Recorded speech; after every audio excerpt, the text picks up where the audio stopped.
গভীর সমুদ্র থেকে ট্রলার ভর্তি ইলিশ নিয়ে ঘাটে ফিরছেন কক্সবাজারের জেলেরা। ৬৫ দিনের নিষেধাজ্ঞার পর ঝাঁকে ঝাঁকে ইলিশ ধরা পড়ায় জেলে পল্লীতে ফিরেছে প্রাণ। আর ইলিশের সয়লাবে একমাত্র মৎস্য অবতরণ কেন্দ্র ফিশারি ঘাট। এবার পর্যাপ্ত ইলিশ ধরা পড়ায় কমেছে দাম। তবে শুধু ইলিশ নয়, পাশাপাশি ধরা পড়ছে রূপচাঁদা, ছুরি, লইট্টা সহ বিভিন্ন প্রজাতির মাছ। কক্সবাজার প্রতিনিধি রহিদুল কবিরের পাঠানো তথ্যচিত্রের ডেস্ক রিপোর্ট। টানা ৬৫ দিনের নিষেধাজ্ঞার পর মাছ শিকার শেষে বাকখালী মোহনায় একে একে ভিড়ছে ট্রলার। প্রতিটি ট্রলারে রয়েছে ১ থেকে ১,৫০০ ইলিশ।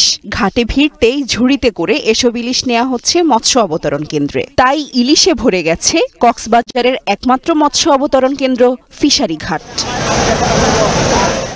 সাগরে গিয়ে এবার আর দীর্ঘ প্রতীক্ষা নয়, কম সময়ে ট্রলার ভর্তি ইলিশ পাওয়ায় খুশি জেলেরা। তারা বলছেন, বেশি মাছ পেলে পরিশোধ করা যায় পুরনো ধার দেনা।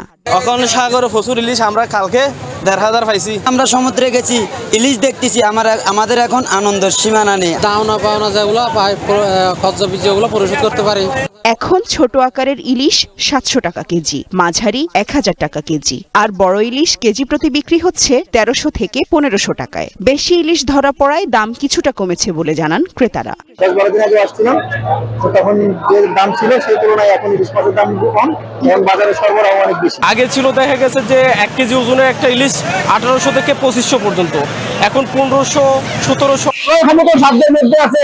আমার মনে হয় এখন বাজারে ইলিশ সব মানুষই খেতে পারবে। এবার শুধু ইলিশই নয়, ধরা পড়েছে রূপচাঁদা, ছুরি, লইট্টা সহ বিভিন্ন প্রজাতির মাছ। স্থানীয় মৎস্য অফিস বলছে, নিয়মিত অভিযান ও নিষেধাজ্ঞা বাস্তবায়ন হওয়ায় সাগরে ইলিশ উৎপাদন বেড়েছে। ব্যান পিরিয়ড ছিল ৬৫ দিন, যে ব্যান পিরিয়ড, এই ব্যান পিরিয়ড আসলে সঠিকভাবে বাস্তবায়ন এবং আমাদের যারা মৎস্যজীবীরা আছে তারা মেনে চলার কারণে কিন্তু আসলে মাছের, শুধু ইলিশ না, ইলিশ ছাড়া অন্য মাছের প্রাচুর্যতা কিন্তু বৃদ্ধি পেয়েছে।